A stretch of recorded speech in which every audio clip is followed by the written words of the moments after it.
அனைவருக்கும் வணக்கம்.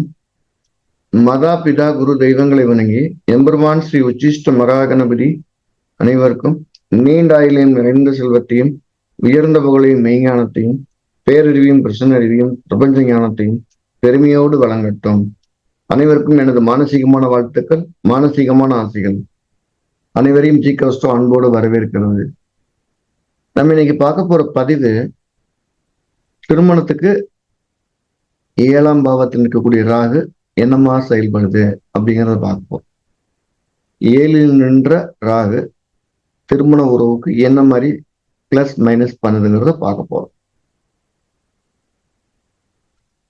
ராகு எப்பவுமே நம்ம தீய கிரகம் அப்படின்னு நம்ம இது வரைக்கும் சொல்லிட்டே வர்றோம். அதுல மாற்று கருத்து கிடையாது. அது ஒரு நிரந்தரமான வக்ர கிரகம். அது தன்னுடைய பயணத்துல 6ஆம் பாவத்தை நோக்கி போறதுனால கடுமையான உழைப்பாளிகளை, பற்றற்றவர்களை பெரிய லெவல்ல தொந்தரவு பண்றதில்லை. உழைப்புல கொஞ்சம் சோம்பேறித்தனம் பண்றவங்களுக்கு திருமண வாழ்க்கை என்ன செய்தின்னு கேட்டிருக்கு. இல்லைன்றாக கண்டிப்பா திருமணத்தை பண்ணி வைக்குதானா? பண்ணி வைக்குது. ஒரு கிரகம் தான் நின்ற பாவகத்தின் வேலையை செய்யவே ஆக வேண்டும். தான் நின்ற பாவத்தின் வேலை செய்ய வேண்டும் என்ற விதிப்படிக்கு 7ல் இருக்கக்கூடிய ராகு திருமணத்தை செஞ்சு வச்சிருக்கும். ஆனா அது ஒரு தீய கிரகம்னால அதுல ஒரு கசப்புணர்ச்சியை அப்படியே மெல்ல இன்ஜெக்ட் பண்ணிக்கிட்டே இருக்கு. திருமண உறவுல திருமணமான டேட்ல இருந்து அந்த திருமண உறவுல இருந்து அவர் கொஞ்சம் ரெஸ்ட் எடுக்கிற வரைக்கும் அவர் அதை காயப்படுத்திக்கிட்டே தான் இருக்கு. அப்ப இந்த காயப்படாதவங்க யாராவது இருக்காங்க. ஒண்ணு, குடும்பத்துக்காக இரவு பகல் பார்க்காம பாடுபடுறவங்க, கடுமையான உழைப்பாளிகள், பற்றற்றவர்கள் எல்லாம் அது எந்த தொந்தரவும் பண்றது. ஆசையோட பேராசையோட திரிறவங்கள அதை பிடிச்சி நறுக்குன்னு கொட்டி வச்சிரு. நின்ற பாதகத்தினால் திருமணத்தை செய்யணுங்கிற விதிப்படிக்கு திருமண உறவை ஏற்படுத்தி கொடுத்துருது. கொடுத்த பொருட்டு ஏன்டா திருமணம் பண்றங்கிற வழியும் அது கொடுத்துருது. அதான் விஷயம். அப்ப சர்வதோஷம் அப்படின்னு சொல்லக்கூடிய நிலையில 7 நிற்கக்கூடிய ராகு அது பேர் வருது. அப்ப 7 ராகு நின்ற சர்வதோஷம் அதே மாதிரி சர்வதோஷம் எதிராளிக்கு இருக்கணுமானா ஆமா. அப்பத்தான் இவங்க கொட்டக்கூடிய கொட்டை, இவங்க திட்டக்கூடிய திட்டுக்களை அடுத்தவர் ஏற்றுக்கொள்ளக்கூடிய மனநிலையில் இருப்பார். ஏன்னா அவர் அதால் தாங்க முடியாம காயமாயிருவார். அதெல்லாம் சர்ப்பதோஷத்தை கட்டி வைக்கிறது சால சிறந்தது. 7 நிற்கக்கூடிய ராகு வேற ஏதாவது செய்யுமானா ஆமா. அவங்களுடைய பழக்க வழக்கம் வேறு வேறா இருக்கும். அவங்களுடைய கலாச்சாரத்துக்கு சம்பந்தம் இல்லாத பழக்கங்களை பழகிட்டு அவங்களை காயப்படுத்த ஆரம்பிப்பாங்க. அது கல்வியா இருக்கட்டும், உடைநடை பாவனையா இருக்கட்டும், உணவு பழக்க வழக்கமா இருக்கட்டும், வழிபாடா இருக்கட்டும், கலாச்சாரமா இருக்கட்டும், இந்த விஷயங்கள்ல எதிராளியோட ஒத்து போக முடியாம ஒரு நெருடல் இருந்துகிட்டே இருக்குங்க. ஒரு உதாரணம் சொல்லணும்னா, ஒரு முழு நேரமா 3 நேரம் நான்வெஜ் சாப்பிடக்கூடியவர். அவருக்கு 7ல ராகு இருக்கு. அவருக்கு வாய்த்த மனைவி நான்வெஜ் சாப்பிட்டா உடம்பு சேராது. Vegetarian, pure vegetarian. அந்த அம்மா நான்வெஜ் சமைச்சு கொடுத்த ஆக வேண்டிய கட்டாயத்தில் இருக்குது. சமைச்சு கொடுத்த ஸ்மெல் வாமிட் பண்ணிடுறாங்க. ஸோ அந்த அம்மா உணவு பழக்கத்திலே கணவனோட ஒற்றுதல் இல்லாம விலகியே நிக்கிற மாதிரி ஆயிடுது. இன்னொருத்தருக்கு பாத்தீங்கன்னா எந்நேரம் வெளிநாடு வேலை வருமானம் இருக்காரு, குடும்பத்தை கவனிக்க மறந்துட்டு அந்த அம்மா நேரம் ஒதுக்கலைங்கிற கோபத்தை கொடுத்துருது. அப்ப 7ல் இருக்கக்கூடிய ராகு ஒண்ணு கலாச்சாரம், இல்ல வழிபாட்டு முறை, இல்ல நடைமுறை பாவனை, இல்ல பழக்க வழக்கம், இல்ல உணவு பழக்க வழக்கம், இப்படி ஏதேனும் ஒன்றுல ஆழமா பதிய வச்சு எதிராளியை காயப்படுத்துறதுல முதன்மை வகிக்கிறது அப்படிங்கிறது தான் என்னுடைய ஸ்டாம்ப். இப்ப ராகுதசை ராகு புத்தி நடக்கும்போது 7 நிற்கக்கூடிய ராகு திருமணம் பண்ணதுக்கு பின்னால இந்த உணர்வுகள் மேல மேலோங்கி நிக்குதுங்க. ரொம்ப மேலோங்கி நிக்குது. வேற கிரகத்துடைய புத்தியில ராகு புத்தி நடந்துச்சுன்னா அப்ப அது புதுசா ஏதோ ஒண்ணு கத்துக்கிறாங்க. ஒண்ணு ரெகுலரா 8 மணிக்கு டியூட்டி விட்டு வீட்டுக்கு வர்றவர் 10 மணிக்கு வர்றாரு. புதிய நண்பருடைய பழக்க வழக்கத்தினால அவருடைய பழக்க வழக்க குணங்கள் கொஞ்சம் மாறுது. திடீர்னு ஆன்மீகத்துல போனது ஆன்மீகத்து மேல வெறுப்பு வந்துடுது. அதுக்கு இன்னொரு உதாரணம் சொல்லுவோம். ஒரு மிகச்சிறந்த ஆன்மீகவாதி அந்த ஆன்மீகத்தின் மீது ஈர்ப்பு கொண்ட அவருடைய மனைவி அவர் என்ன சொன்னாலும் கேட்பாங்க. அப்படிப்பட்ட மனதில் இருக்கிறாரு. அந்த குடும்பம் அவரை சுமூத்தா போயிட்டு இருக்கு. அவர் வியாபாரத்துல கொஞ்சம் ஒரு தொய்வு ஏற்பட்டுருக்கு. அவருடைய நண்பர் அவரை ஏமாத்திடுறாரு. இத்தனை தெய்வங்களை கும்பிட்டு இவ்வளவு நிதானமா இருந்து இவ்வளவு உண்மையா இருந்து நம்மளால ஜெயிக்க முடியுங்கிற தன்னுடைய இயலாமையினால அந்த இயலாமையை வந்து தெய்வத்தின் மேல வச்சு தெய்வம் நம்மளை பராமரிக்கல, தெய்வம் நம்மளை பாதுகாக்கல, தெய்வம் நமக்கு உதவி செய்யல அப்படின்னு தெய்வத்தின் மேல குற்றமா வச்சு ஆன்மீகத்தை விட்டு வெளியே வந்துடுறாரு. கோயிலுக்கே போறது இல்லை, எந்த ஆன்மீக புத்தகத்தை எந்த ஆன்மீகத்தையும் அவர் பேசுறது இல்லை. இவரால பழக்கப்படுத்தப்பட்ட அந்த மனிதர் கோயிலுக்கு போனா கூட போக விடல. அது கொஞ்சம் கொஞ்சமா பெரிய லெவல்ல பிரச்சனையாகி 2 பேர் பேச்சுவார்த்தை இல்லாம இருக்காங்க. இந்த சம்பவம் நடக்கும்போது ஜாதகருக்கு வயசு 52ங்க. அப்பதான் அவருக்கு ராகு புத்தி உள்ள வருது. குருதசையில ராகு புத்தி உள்ள வருது. சோ ஏதேனும் ஒரு இடத்துல அந்த புத்திநாதன் என்ன செய்யறாரு, திருமண உறவுல ஒரு கடுமையான கசப்பை கொடுத்துறாரு. கணவருக்கு ராகு இருக்கக்கூடிய இடத்துல மனைவிக்கு ராகுக்கு ஏதோ இருந்துச்சு அப்படின்னா அவங்களுக்கு ஒரு வக்ரகிரிய வசியம் ஏற்பட்டு அவர் என்ன செய்ய போறான்னு முன் உணர்ந்து சண்டை இல்லாம பார்த்து அவங்க அப்படியே சமாதானமா போய்க்கிறாங்க. இவரை திருத்த முடியாது, இவர் இப்படித்தான். அதனால சர்வதோஷத்தை கட்டி வைக்கிறது சால சிறந்தது. பிறந்தகால ராகு மேல கோச்சாட்டுல போகக்கூடிய கடுமையான பகைகரங்கள்னு சொல்லக்கூடிய சனி, செவ்வாய், சூரியன், சந்திரன் இதெல்லாம் ராகு மேல போகும்போது இதுதான் இல்லை எதுனாலும் பிரச்சனையா மாறுறதுக்கு வாய்ப்பு. அப்படி ஒரு விஷயம் இருக்கு. ஒரு ஒரு விருப்பமான உணவை செய்ய சொல்லி வீட்டுல சொல்றாங்க. அவருடைய பிறந்த கால ராகு மேல கோச்சார சந்திரன் போயிட்டு இருக்கு, நடக்கிறது சந்திர தசை. அந்த அம்மா அந்த உணவை சரியா சமைக்கல அப்படின்னால சண்டை வாக்குவாதம் ஆகி 2 பிரியிற அளவுக்குலாம் போயிடுச்சு. திருமண உறவை ஏற்படுத்தி தருதான்னா தருது, ஏற்படுத்தி தந்த உறவுகளில் கசப்புகளை தருதான்னா அதிகபட்ச கசப்புகளை தந்து விடுது. குடும்பத்துல பற்றற்று இருக்கிறாங்க.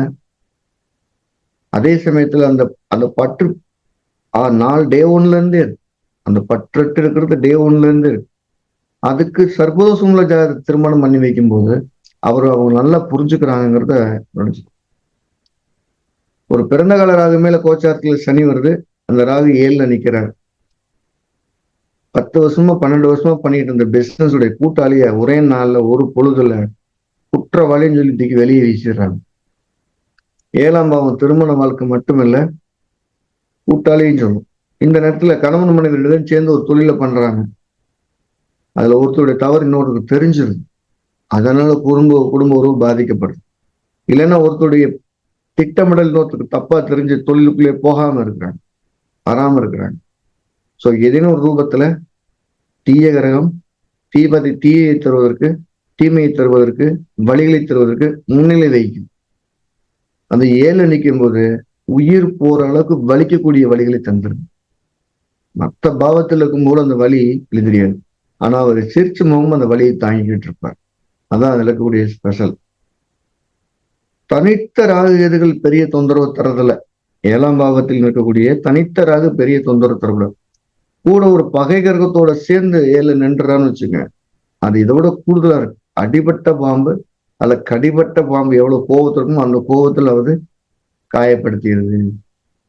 அப்ப இதுக்கெல்லாம் தீர்வு என்ன சார் பண்றது? நிறைந்த ஆன்மீகத்துல மனசை வடிவட்டு அமைதியோட கடந்து போறது சால சிறந்தது. கூடி வரைக்கும் தன் வாழ்க்கைக்கு தேவையான முக்கியமான 2 பேர்ட்டு 3 பேர்ட்டையும் எதையும் எதிர்பார்க்காம பற்றட்டு அப்படியே கடந்து போறது சால சிறந்தது.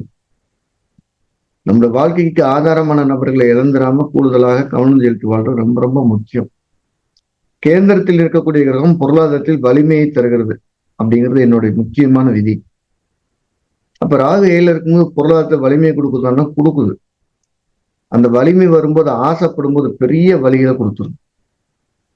7ல் இருக்கக்கூடிய ராகு பொருளாதாரத்தை உயர்படுத்துவதற்கு பொருளாதாரத்தை மேம்படுத்துவதற்கு நல்ல வழிகளை தருகிறது. அவருடைய ஐடியாலஜி சூப்பரா இருக்கும்.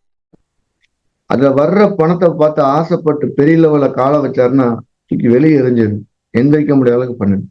ஸோ சீரான வருமானத்திற்கு 7ல் இருக்கக்கூடிய ராகு மிகச்சிறந்த வழிவகுக்கும் முறையில மாற்று கருத்து இல்லை. அதே நேரத்துல வெளிநாட்டிலிருந்து வரக்கூடிய சம்பாத்தியங்களை வெளிநாட்டு வருமானங்களை 7ஆம் இடம் தான் சொல்லுது. 7ல் இருக்கக்கூடிய ராகு வெளிநாட்டு வருமானங்களை அற்புதமா உருவாக்கி கொடுக்கும்.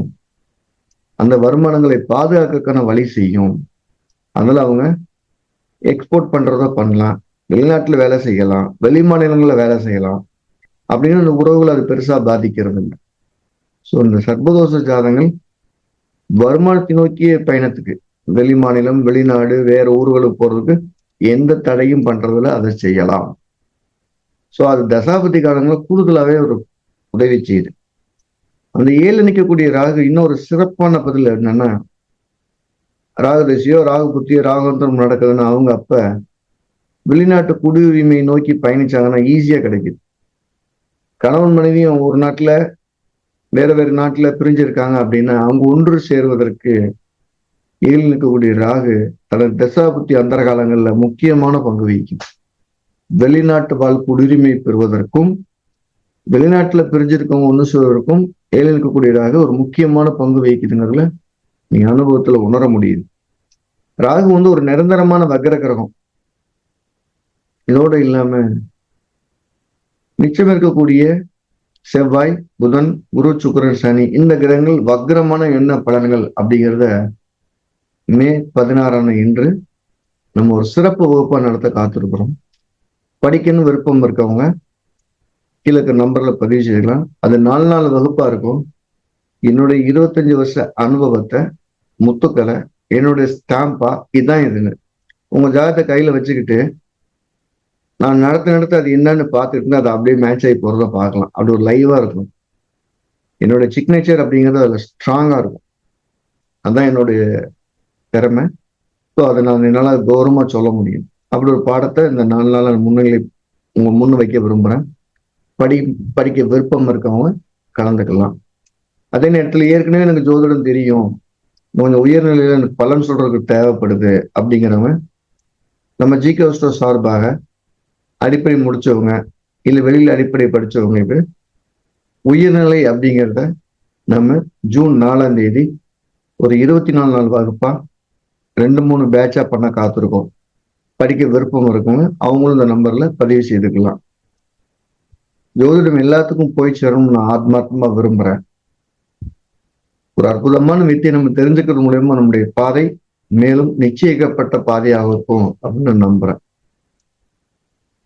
ஒன்னும் இருட்டுக்குள்ள போறதுக்கு ஒரு வெளிச்சமோ ஒரு சத்தமோ இல்ல கூட பயணிக்கிற ஒரு நபரும் இருக்கிற மாதிரியான உணர்வை அந்த ஜோதிடம் நமக்கு தரும். ஜோதிடத்தை வெறும் ஜோதிடமா படிக்காம ஒரு ஆன்மீக உணர்வோட படிக்கிறதுக்கு நீங்க ஆர்வமா இருந்தீங்கன்னா தாராளமா படிக்கலாம். இது ஒரு அற்புதமான இறை உணர்வுடன் கூடிய ஒரு வித்தை.